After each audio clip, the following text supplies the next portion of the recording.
Assalamualaikum warahmatullahi wabarakatuh. Selamat siang Sobat Iklim. Siang ini Pojok Iklim menyapa dari Kota Pelajar Yogyakarta dalam episode Aksi Iklim Tapak. Topik kita hari ini adalah implementasi bioteknologi dalam pengembangan bambu untuk peningkatan ketahanan iklim. Bambu merupakan tanaman yang sudah dikenal luas oleh masyarakat Indonesia dan menjadi bagian yang tak terpisahkan dalam kehidupan sehari-hari. Bambu termasuk tanaman yang kaya manfaat. Semua bagian dari tanaman bambu, mulai dari akar, batang, daun, dan rebungnya, dapat dimanfaatkan untuk berbagai macam keperluan. Mulai dari pembuatan perkakas dapur, bahan pembuatan aneka keperluan pertanian, bahan bangunan, dan bahan kerajinan. Kaitannya dengan mitigasi perubahan iklim, bambu memiliki peran yang sangat penting. Bambu dalam peran ekologisnya mampu meningkatkan ketahanan iklim suatu wilayah. Akar serabut dari bambu mampu menjaga ekosistem air dan menyimpan pasokan air yang melimpah untuk lingkungan sekitarnya. Bambu menjadi benteng alam pencegah erosi karena kekuatan akar serabutnya mencengkram kuat ke tanah. Rumpun-rumpun bambu yang membentuk hutan kecil sanggup menurunkan suhu udara menjadi lebih sejuk. Seiring meningkatnya pemanfaatan bambu, tanaman bambu rakyat dieksploitasi secara besar-besaran. Ketersediaan bibit yang berkualitas dan seragam menjadi hal yang penting. Pemanfaatan bioteknologi melalui metode kultur jaringan adalah yang paling mungkin untuk dilakukan secara komersial guna menghasilkan tanaman bambu yang seragam pada skala besar dan dalam waktu yang relatif singkat. Saya Krisdianto, senang sekali dapat mengajak Sobat Iklim untuk menyimak perbincangan dengan Bapak Mark Peters yang akan mengupas tuntas segala hal tentang bambu, termasuk manfaat, keunggulan, dan peran bambu dalam aksi mitigasi perubahan iklim, serta upaya pemanfaatan bioteknologi dalam pengembangan bambu.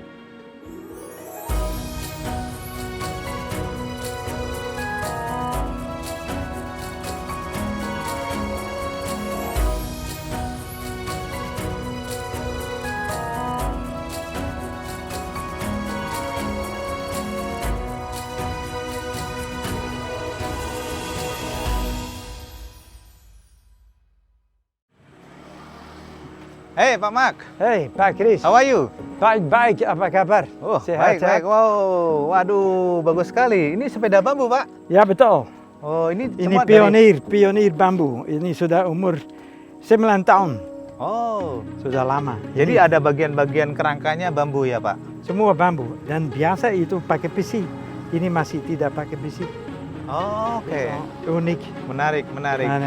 Jadi di sini adalah salah satu contoh produk bambunya, sedangkan ada tanamannya, dan Bapak mengusahakan anak-anak bambu ya, Pak? Betul. Oke, saya boleh melihat-lihat ke dalam, Bapak? Oke, come on, join me.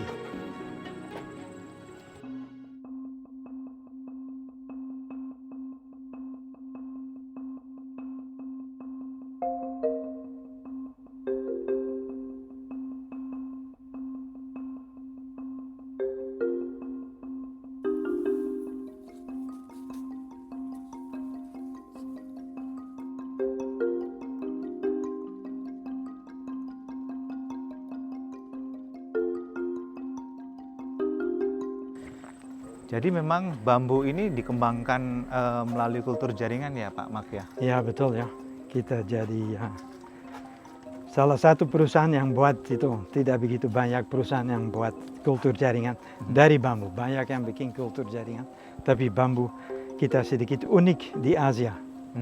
Ya. Dan Bapak memiliki sebuah laboratorium yang bisa mengimplementasikan bioteknologi untuk pengembangan anakan bambu ya, Pak? Ya betul. So di sini ada laboratorium, ya itu tempat yang steril sekali. Di situ kita bikin bambu di dalam laboratorium di atas, di dalam. Come on, kita lihat aja. Oke. Ya. Yuk, Oke. come on. Jadi ini bagian dari laboratorium ya, Pak Mark? Ya betul ya. Oke. Ini. Wow.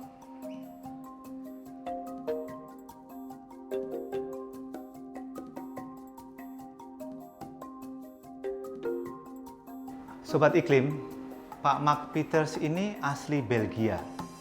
Beliau aktif mempromosikan penanaman bambu. Beliau mempunyai pengetahuan dan pengalaman yang panjang dalam pengembangan bambu melalui bioteknologi. Lebih dari 40 tahun pengalamannya di Indonesia. Pak Mark Peters selalu bersemangat untuk berbagi pengetahuannya, terutama kepada generasi muda. Pak Mark, di sini kita melihat laboratorium yang tertata dengan baik, dan sepertinya sudah banyak standar yang Pak Mark dapatkan untuk laboratorium ini, Pak. Ya, betul. Kita ada banyak sekali sertifikasi. Itu satu adalah patent, yang kedua sertifikasi dari Australia, tapi juga dari Indonesia kita ada beberapa. Tapi yang penting adalah di sini, itu climate room, itu ruang untuk dengan baby bambu.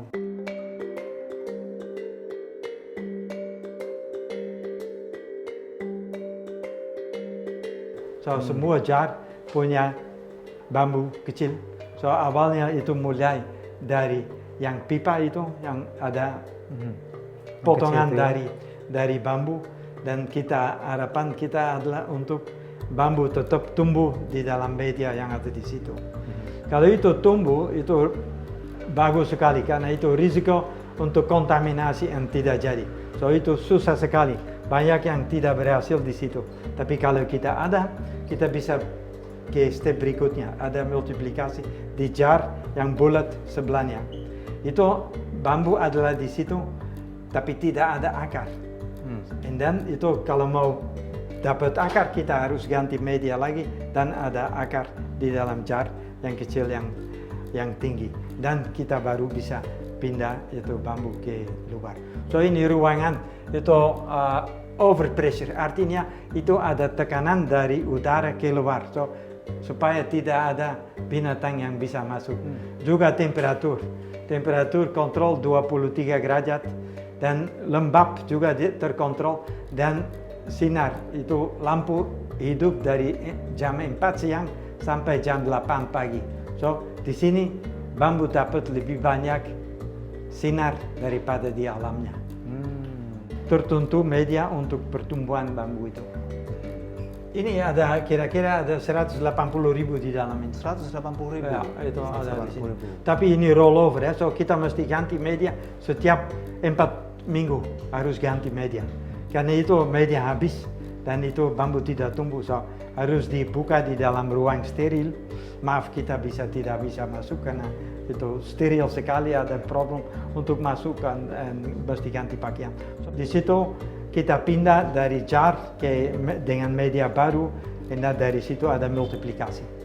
Oke, jadi Bambu Nusa Verde menyediakan bayi-bayi bambu ini untuk siap dikembangkan. Oke, jadi tadi dari lab, sekarang kita ke persemen ya? Ya, Pak Kris. So, saya mau introduce itu Mbak Hana yang akan antar ke... Mbak. Selamat datang, Pak. Terima kasih. Ke belakang untuk lihat itu nursery dan greenhouse, dan kembali ke depan. Oke, Ana, sukses. Ya. Terima kasih. Ya. Oke, So, mari kita. Tunjukkan semua yang baik-baik. Terima kasih. Terima kasih, Pak Mark.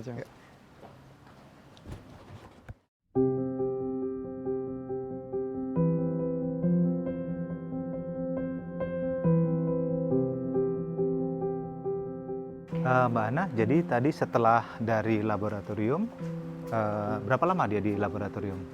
Ketika kita bicara dari proses R&D, itu kembali ke podcast berikutnya. Proses di R&D itu untuk bisa mendapatkan master stock atas bibit yang bisa didistribusi, itu tidak bisa di range waktu bulanan. Itu bahkan bisa beberapa tahun dari klon tersebut.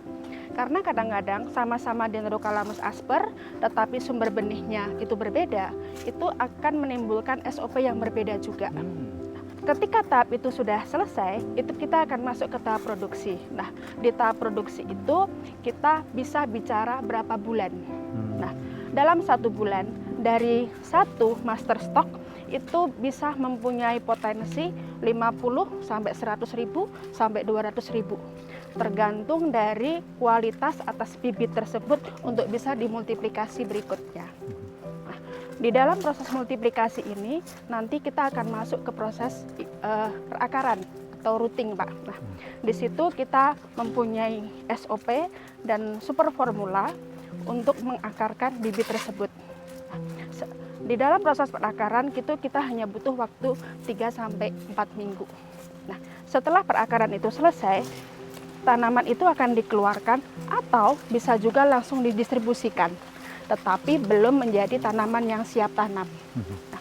Untuk sistem aklimatisasi, kita di luar kita akan melewati 3 tahapan juga. Oke. Satu adalah greenhouse, Greenhouse, yang kedua adalah karantina, karantina, yang ketiga adalah nursery. nursery. Ya.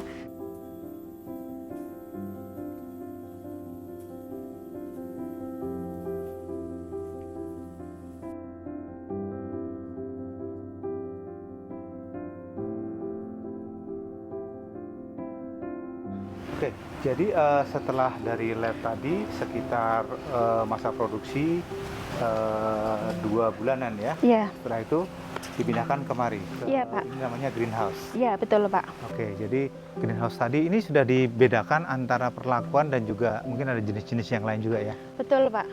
Jadi karena kami memproduksi berbagai macam jenis bambu, itu tim kami itu akan mengetek sesuai dengan barang yang keluar, sehingga walaupun dalam satu greenhouse itu tidak akan terjadi pencampuran klon. Saya mau kasih lihat sama Bapak bagaimana proses dari routing yang di laboratorium, kemudian aklimatisasi di greenhouse kami. Mari Pak, silahkan. Oke. Jadi Sobat Iklim, kita melihat di sini setelah 2 bulan dari laboratorium tadi, kita masuk ke greenhouse. Ini namanya proses apa, Bu? Ini adalah proses aklimatisasi di greenhouse kami. Proses di sini itu membutuhkan waktu 3-6 bulan dengan kondisi tidak boleh kena matahari secara langsung maupun air secara langsung. Kemudian untuk media, ini kami masih baby plant, Pak. Itu media kami itu harus pH-nya itu jauh lebih rendah dan atau maksimal adalah netral. Dan bagus sekali karena ini campuran mix medianya adalah kita peat. Kita bersyukur karena di daerah kita di Jawa Tengah itu ada rawa pening, itu media juga bisa diambil dari sana. Jadi tadi disebutkan pH mendekati netral ya? Iya. Dan netral dan tidak boleh kena sinar matahari malahan ya? Belum. Oke, Ya. belum. Di sini kira-kira berapa lama? 3-6 bulan, Pak. 3-6 bulan. Iya. Oke. Proses di sini itu kami belum berani dalam proses distribusi kepada customer karena di sini kami juga masih punya potensi terkait dengan kematian bibit itu sendiri. Baik. Karena ini masih baby plant. Oke. Mari Pak, saya kasih lihat. Ini adalah klon dari 350A. 350A ini adalah Bambusa balcoa varcapensis, di mana bambu ini paling bagus ditanam untuk di Indonesia. Sales paling banyak atau distribusi paling banyak itu untuk di bekas tambang atau di lahan-lahan yang miskin. Kemudian kita di Sleman itu kita punya banyak sekali area bekas tambang pasir. Jenis bambu ini juga paling bagus ditanam di lahan tersebut karena benar-benar hardy dan dia itu diameternya kecil tetapi tebal. Kadang orang sampai bisa bicara bahwa itu hampir seperti bambu buta karena tebal sekali. Nah, Tadi menarik tadi bahwa ini khusus untuk yang bekas tambang ya? Iya, betul, dan Pak. miskin hara. Jadi Sobat Iklim bahwa ada peruntukan khusus untuk anak-anak bambu ini. Tadi jenis yang disebutkan itu bisa untuk bekas tambang. Jadi peran bambu di sini semakin nyata bagaimana dia merestorasi lahan terutama bekas tambang dan bagaimana dia menciptakan banyak tanaman bambu sehingga lebih banyak lagi tanaman bambu yang bisa menyerap karbon dioksida. Greenhouse kami dengan kapasitas seluas ini itu kami bisa menampung 100 sampai 200 ribu bibit. 100 sampai 200 ribu bibit. Rollingnya adalah 3-6 bulan. Ini adalah tahap pertama di luar setelah dari laboratorium. Kemudian mari kita ke tahap kedua, itu ada di karantina.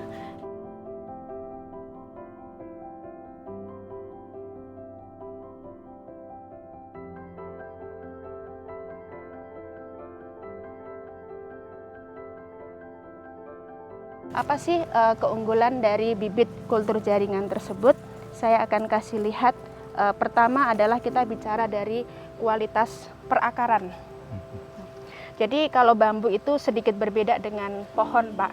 Nah, karena kalau bambu itu dia hanya membutuhkan 3-4 bulan untuk mencapai tinggi maksimal.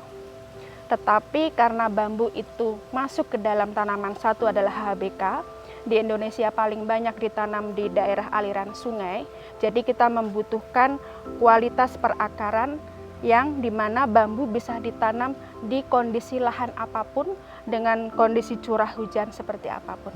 Artinya ketika kita bicara konservasi, kita tidak membutuhkan manajemen yang cukup, biaya perawatan yang cukup tinggi, karena dari sisi kualitas perakaran itu sudah mengcover.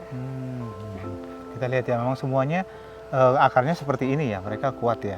Ya, jadi ini baru 5 bulan, tetapi Bapak bisa melihat bagaimana kualitas perakaran kita. Ini sudah, walaupun dengan perakaran seperti ini sudah siap distribusi, tetapi belum siap untuk dilakukan penanaman di lahan. Kita masih membutuhkan waktu 3-6 bulan berikutnya di nursery, sampai kemudian bibit itu siap untuk ditanam. Kalau di karantina ini berapa bulan? Kalau di karantina sama Pak, 3-6 bulan. Jadi total waktunya dari keluar lab tadi totalnya berapa bulan? Sebenarnya kalau kita bicara dari sisi teori, hanya membutuhkan waktu kurang dari 1 tahun atau cukup hanya 8 bulan dari laboratorium sampai ke nursery. Artinya 2 bulan di greenhouse, 3 bulan di karantina, kemudian 3 bulan di nursery, itu cukup. Tetapi kami harus skill up melebihi waktu dari itu, karena kita juga harus memperhatikan samping kita akan menanam bibit bambu atau bambu tersebut di lahan yang subur, tapi juga ada customer akan menanam bambu di lahan yang kurang subur atau dengan perawatan yang kurang. Jadi dengan masa waktu yang lebih panjang di perawatan kami berharap kualitas perakaran itu akan jauh lebih maksimal, sehingga customer itu tidak mempunyai kerugian apapun dengan kondisi lahan apapun. Gitu Pak. Sudah kelihatan ya. Ya, betul Pak. Dan ini sudah tahan terhadap penyakit juga ya? Sudah tahan terhadap penyakit, walaupun untuk distribusinya kami sampai hari ini tetap kerjasama dengan karantina tumbuhan dan UGM itu dengan HPT. Jadi sebelum bibit itu didistribusi, dari karantina tumbuhan mereka akan datang untuk melakukan pengecekan baik di hama penyakit, virus maupun nematodanya. Jadi sampai ke nematodanya itu juga mereka melakukan pengujian.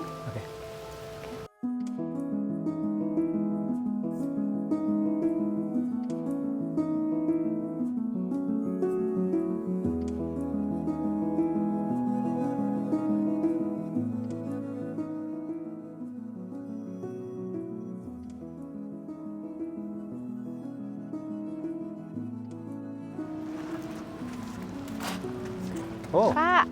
Ya. Ini persemayannya ya? Ya, ini adalah nursery kami, Pak. Di mana bibit ini adalah bibit yang sudah siap tanam di lahan. Ini dengan perakaran yang begitu banyak dan sudah kompak, dan jumlah batang yang juga banyak, Pak. Oh, jadi satu ini banyak batangnya ya? Ya. Itu berbeda dengan yang biasanya? Yang manual ya, Pak? Ya. Iya, betul. Dan ini adalah menjadi salah satu keunggulan dari bambu sebagai bahan baku industri, Pak. Oke. Jadi satu ini bisa lebih banyak batang. Ada berapa batang nih, Mbak? Satu. Ini lebih dari 10 ya? 5, lebih dari 10.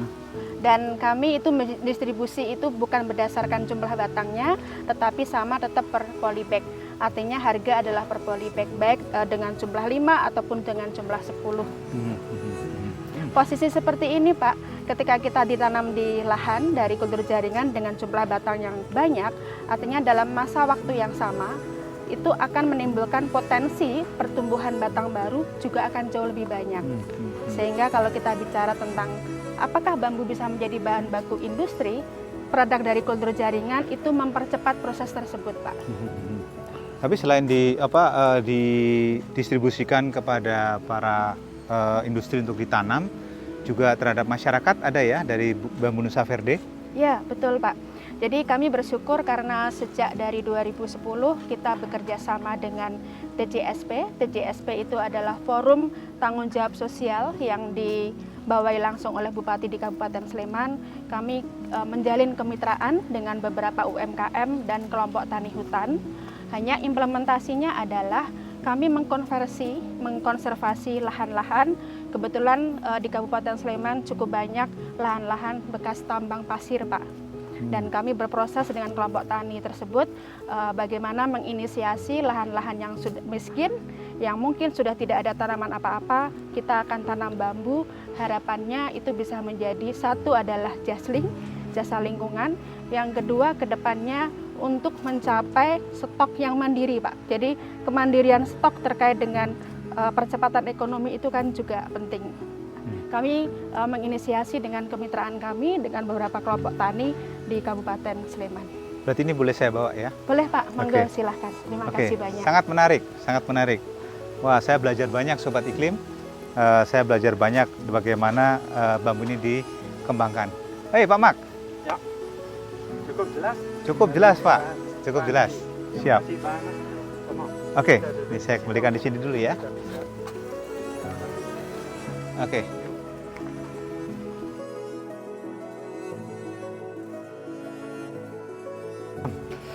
Tentang rotan, saya kasih tunjuk bagaimana kita ada bibit rotan manau di sini. Oh ini. Ini. Oh, seperti buah salak ya? Ya betul ya. Ya. Seperti tanaman salak. Juga duri ya. Oke. Ya. Ini rotan. Rotan ya. Melalui kultur jaringan juga. Nah, ini dari biji. Ini Oh, dari biji, oke. Ya, ya. Kultur jaringan kita masih Ya. research karena tidak begitu gampang karena itu besar sekali kan. Itu. Sobat Iklim, kita bisa melihat di sini bibit dari rotan manau yang terkenal itu. Ini diambil dari mana Pak Mak? Itu dari Sumatera, Dari Sumatera. Ya. Jadi ini dari biji rotan itu menjadi bibit yang nanti siap tanam. Ya. Kita bisa melihat perawakannya seperti hampir sama seperti dengan tanaman salak. Salak ya. Ini berapa bulan Pak Mak? Ini sudah 1 tahun. Satu Sudah tahun ya? satu tahun, Sudah ya. siap diberikan Ya, kepada di hutan ya? Ya, kita bisa Oke, jadi tanam. Sobat Sudah Iklim, siap. apabila ini menjadi sebuah tempat untuk pengembangan tanaman rotan, bisa juga dilakukan dari Nusa Verde ini. Terima kasih. Yuk, ke sana ya. Oke, Pak Kris, kita obrol lebih lanjut kursi. di kursi ini. Baik, kita boleh duduk yang santai untuk kita berdiskusi lebih lanjut. Ya, oke.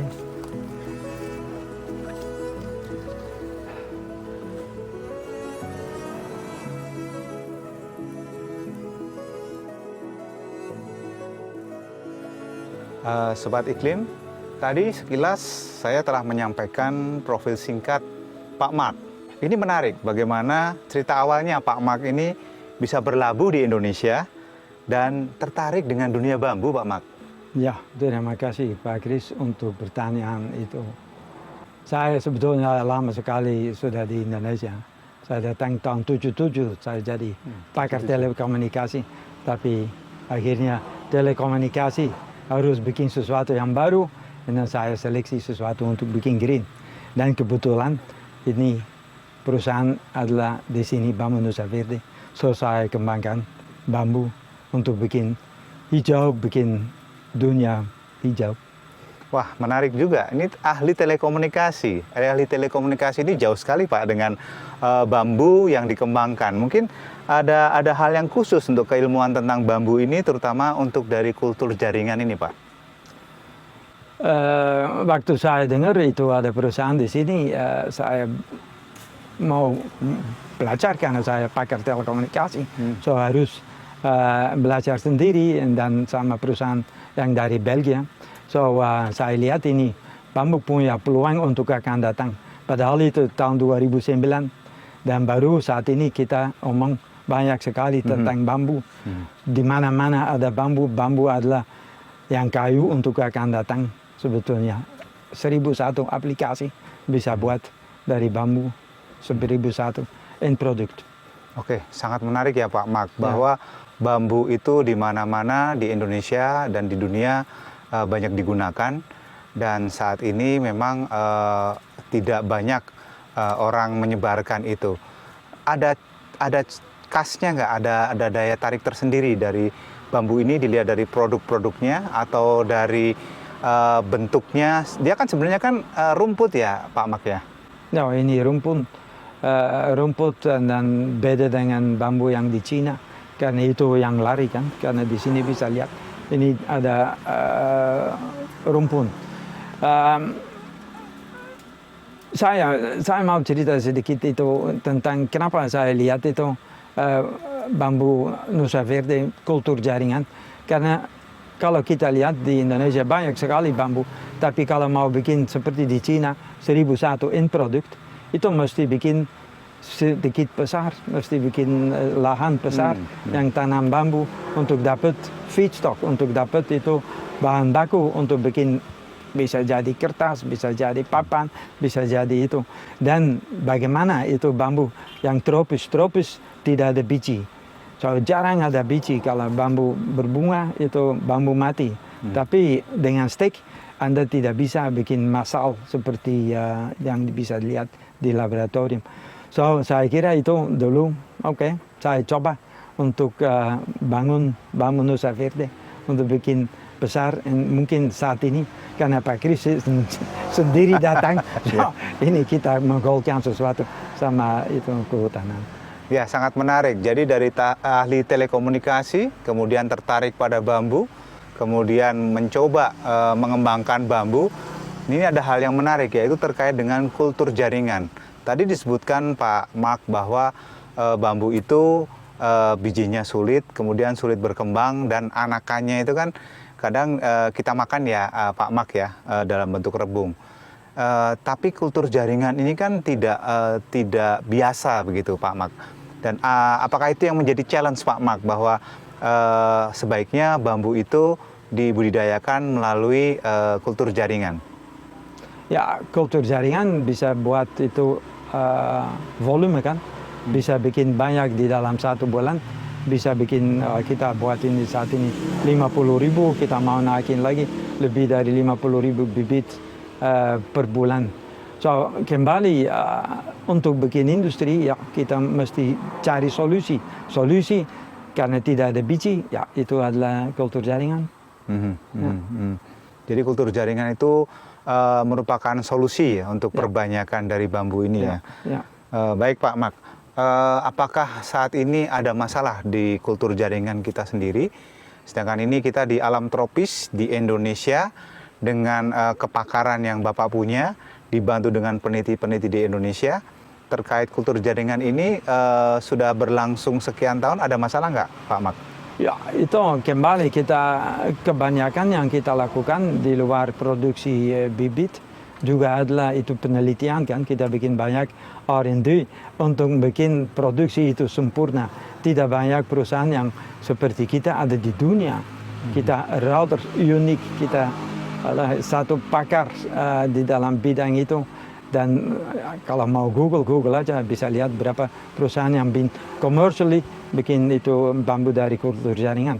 So kesulitan adalah dalam proses, saya sudah hampir 15 tahun di sini, itu untuk bikin sempurna, itu banyak hal yang kita perlu diwaspada ini, kalau ada itu, sampai ada orang sakit, tanaman kita juga bisa sakit. So, itu berumit sekali dan itu SOP, Standard Operating Procedure, harus diikuti 100%, kalau itu 90% pasti ada problem. Tapi memang berbeda ya kultur jaringan untuk bambu ini dengan katakanlah kultur jaringan tanaman biasa, itu berbeda ya? Ya, itu betul. Itu kenapa tidak ada banyak perusahaan yang buat itu bambu, karena bambu adalah primitive plant. Itu salah satu plant yang dari dulu sudah ada. Dan itu bambu ada lubang, tapi juga di pinggir itu ada lubang. So itu sudah ada bakteri dari alam, sudah ada. So itu kalau kultur jaringan tidak dibuat dengan sempurna, itu bakteri sudah ada di tanam waktu kita mulai. Kalau itu ada kesalahan sedikit, bakteri keluar, tidak jalan.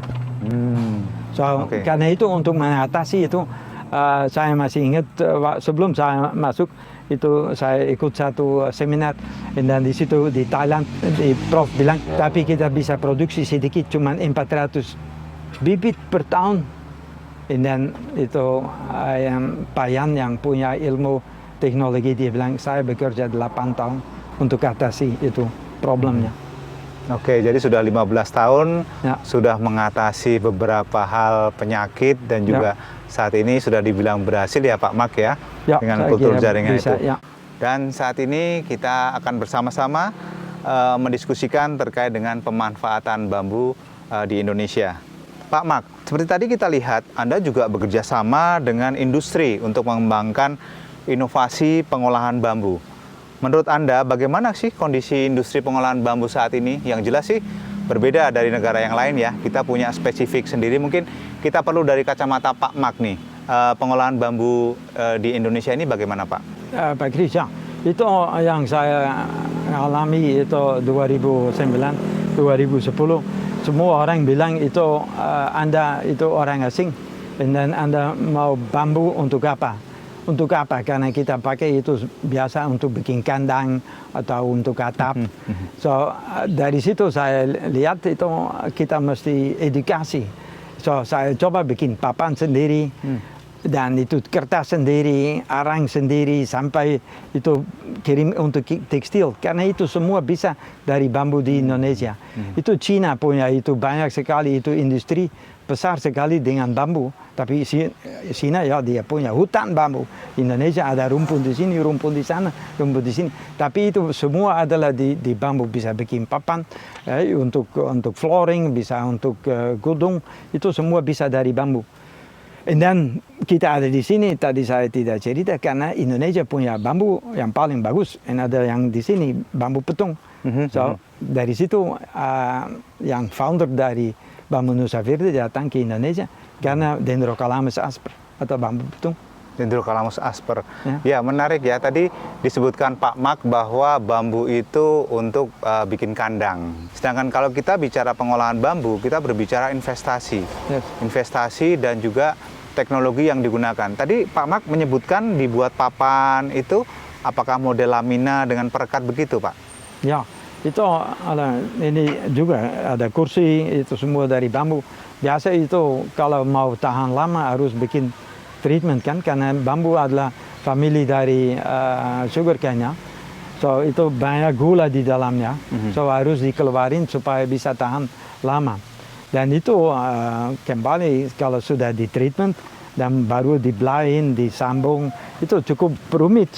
Tapi itu bisa bikin industri kecil lah, saya bikin sendiri untuk membuktikan itu sesuatu yang bisa.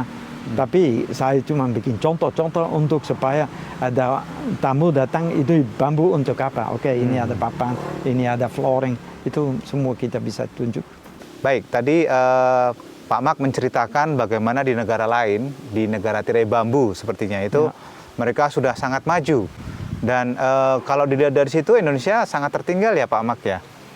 Kira-kira kita perlu mengejar mereka atau kita membiarkan bambu ini menjadi komoditas yang low cost dan ramah lingkungan. Bagaimana Pak Mak? Ya, saya kira itu dengan global warming, dengan kayu yang tersertifikasi itu di Eropa, ini bambu itu di luar itu kan, Anda bisa panen batang, itu tahun depan ada batang baru yang bisa dipanen. So itu jadi sustainable, itu bisa dipanen terus, bisa dipakai terus, so tidak usah ditanam lagi. So menurut saya itu adalah unggulan dari bambu adalah untuk itu. Dan yang kedua adalah carbon sequestration dari bambu, karena ada banyak sekali daun dibandingkan dengan kayu. So it's the green gold. Very interesting istilah ya Pak. Tadi apa istilahnya? Ya, green gold. Green gold ya. Ya. Green gold itu sebutan Pak Mak atau untuk kedepannya bambu akan menuju sebagai apa ya? Green gold itu Pak? Ya, bukan dari saya sendiri yang sebut itu, tapi ada beberapa orang yang angkat itu sebagai untuk akan datang. Bambu adalah green gold, dan juga itu bambu adalah pionir plant kan, Anda bisa tanam dengan degraded land, dengan ex-mining. Itu bambu adalah rumput raksasa, so bisa tumbuh dengan topsoil yang sederhana, yang kecil, sedikit. So itu adalah the plant of the future untuk akan datang. Nah, terima kasih. Jadi Sobat Iklim, kita melihat bagaimana bambu ini bisa bermanfaat, dan saat ini pemanfaatannya dilakukan secara sederhana. Apabila ditambah dengan teknologi, bambu ini bisa menambahkan nilai tambah yang lebih besar. Jadi kita akan melihat tadi adalah green gold ya, bambu ini in the future dia bisa substitusi dari kayu juga, dan juga bisa dimanfaatkan untuk meningkatkan pendapatan masyarakat. Sobat Iklim, kita tadi berbicara terkait dengan pemanfaatan bambu dan juga terkait dengan tissue culture. Saat ini kita akan membicarakan terkait dengan bambu dan ketahanan iklim. Pak Mak, ini sangat menarik. Kita sekarang mendengar terkait dengan perubahan iklim. Perubahan iklim sudah menjadi isu dunia. Dan kira-kira peran bambu ini di dalam perubahan iklim apa Pak Mak kira-kira? Satu, tumbuh terus kan. Satu kali ditanam, itu tumbuh terus. Tiap tahun ada beberapa rebung baru dan bisa panen. Ya, yang kedua adalah struktur dari batang bambu itu. Itu ada banyak sekali yang down. So dia itu sarap begitu banyak CO2. Kita bilang itu CO2 yang bikin global warming. Itu banyak studi ada di saat ini untuk menghitung supaya orang beli sediain uang untuk tanam supaya dia tidak usah modifikasi atau yang polusi dia buat di negara lain. Itu ada carbon set-off. Ini bambu adalah mungkin satu tanaman yang cocok sekali karena itu tumbuh terus, tambah down terus, tambah carbon sequestration. Untuk erosi itu juga untuk tanah. Itu adalah contoh di sini adalah akar. Akar dari bambu adalah panjang sekali. So itu dipakai untuk public works, itu untuk bikin danau, itu untuk tahan itu supaya tidak ada tanah longsor. Juga untuk di pinggir sungai. Itu bambu paling cocok karena itu kembali struktur dari akar. Dan itu dilihat itu di luar negeri sebagai unggulan dari bambu. So saat ini adalah universitas yang diskusi sama kita dari Eropa dan dari Amerika untuk bikin betul-betul studi seberapa jauh itu bambu bisa tahan tanah longsor. Supaya kalau itu kita tidak tahan tanah di pinggir danau atau waduk, akhirnya itu waduk jadi kecil-kecil karena banyak penuh dengan pasir. So itu satu negara lain melihat itu, wow, let's study. Kita bikin evaluasi bersama untuk melihat. Dan akan dilakukan itu di Indonesia, mau dilakukan di Indonesia. So itu unggulan dari bambu. So itu bikin green, pioneer plant bisa tanam di mana-mana. Dan itu akar tahan longsor, itu carbon sequestration end product. Tidak usah replant. So itu banyak yang unggulan green gold again. Ya, menarik Pak Mak. Tadi di Indonesia itu kebanyakan bambu kan ditanam di pinggir desa pedesaan sebagai batas-batas daerah. Kemudian salah satu keunggulan bambu adalah dia rotasinya cepat ya, Pak Mak ya, dibandingkan dengan pohon ya. Jadi fungsi dia untuk fotosintesa kemudian menghasilkan oksigen itu lebih banyak daripada kita menanam pohon dengan rotasi yang lebih panjang ya Pak Mak ya. Dan juga itu batang itu rebung keluar dari tanah itu 3 tahun kemudian you bisa pakai ya, tergantung end product. 2 tahun bisa pakai kalau mau bikin kertas, 2 tahun sudah cukup untuk processing. So itu cepat sekali ya, lebih cepat daripada kayu dan continue. Gitu. Nah, tadi Pak Mak sempat menyebutkan terkait dengan akar bambu, dia memiliki tugas juga untuk mengurangi erosi, bahkan mencegah untuk longsor ya. Yes, berarti dia ada fungsi untuk ketahanan bencana ya Pak Mak ya? Ya betul. Itu sudah ada bukti ya beberapa tempat itu bambu diganti dengan kayu yang lain, tapi efeknya adalah 2 risiko untuk tanah longsor. Dan yang kedua adalah air. Kalau ini bambu dia angkatin air di bawah dalam tanah itu dia naikin. Itu terbukti di beberapa negara. Kalau tanam bambu itu ada air. Itu dulu saya masih ingat waktu saya 77 pergi ke desa yang istri tercinta di Klaten. Klaten. Itu di sebelahnya untuk ambil air, itu sumber air ada apa? Itu bambu.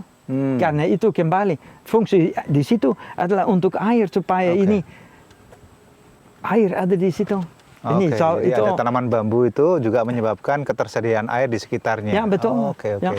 Dan banyak sekali yang kalau itu dipanen ya itu air tidak ada lagi, padi kering. Ya itu risiko.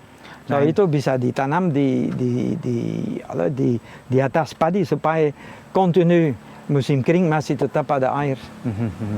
Ini ada pertanyaan agak sulit nih Pak Mak. Jadi tadi disebutkan tadi di tempat istri tercinta di Klaten itu. Misalnya saya punya lahan 1000 hektar tuh di Klaten.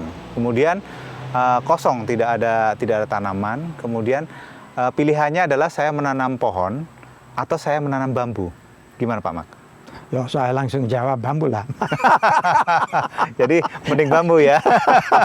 No, itu kembali saya kira itu ini monokultur, banyak monokultur di Indonesia. Tapi tidak perlu monokultur, bambu adalah pionir plant. So Anda bisa tanam bambu dan juga pohon itu bisa bersamaan dan juga bisa tanaman yang lain untuk awalnya bisa juga tanaman yang lain kan. Jadi tadi selain biomasa untuk menyerap karbon dioksida, kemudian menghasilkan oksigen, kemudian tanaman bambu itu dengan rotasi yang lebih pendek daripada pohon keras, itu dia memiliki peran untuk perubahan iklim, yaitu adalah mengurangi emisi. Nah, kembali ke tadi masalah kultur jaringan tadi, Pak Mak. Kultur jaringan ini Pak Mak di Nusa Verde mengembangkan untuk selain bambu nggak, Pak Mak? Karena kita sedikit unik, karena bambu susah, so kita suka untuk cari yang susah. So kebanyakan itu kita dalam bambu, tapi kalau ada INBAR, itu International Institute for Bamboo and Rotan, kita juga itu lihat rotan sebagai peluang untuk lestarikan, untuk pakai rotan untuk akan datang, karena banyak yang mau pakai itu untuk aplikasi medis. So kita coba, kita ada itu rotan juga di sini.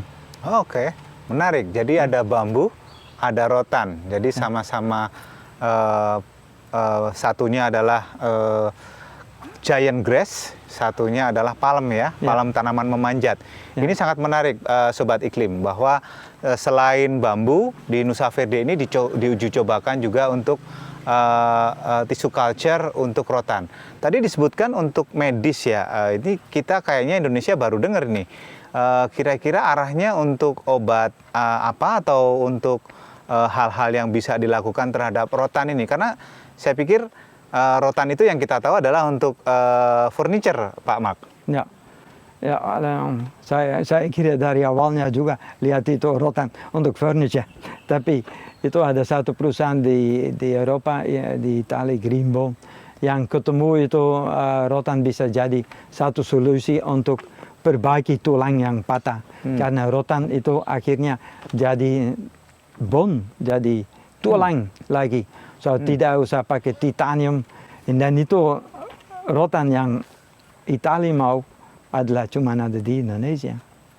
Ini awalnya itu rotan itu yang pakai untuk medis, itu adalah untuk kuda lari. So itu tulang dari kuda ada besar sekali. So itu mesti satu rotan yang besar sekali, dan itu rotan manau kan yang ada di Indonesia. Oh, rotan manau ya. Tentu Sobat Iklim tahu bagaimana rotan manau itu adalah kebanggaan Indonesia. Mereka tumbuh di Indonesia dan ada tumbuh di sekitar Sumatera, di Pulau Siberut, Pulau Mentawai. Itu bisa banyak ditemukan rotan manau. Dan tadi ada hal yang menarik, inovasi sudah bisa menjadikan dia untuk transplantasi tulang. Tapi ini mungkin menjadi PR ke depan, bahwa peneliti kita seharusnya bisa lebih jauh lagi mendalami terkait penggunaan rotan untuk tulang ini. Demikian. Pak Mak, apakah ada hal-hal lain selain tadi dari kultur jaringan dengan kultur jaringan bambu, kultur jaringan rotan?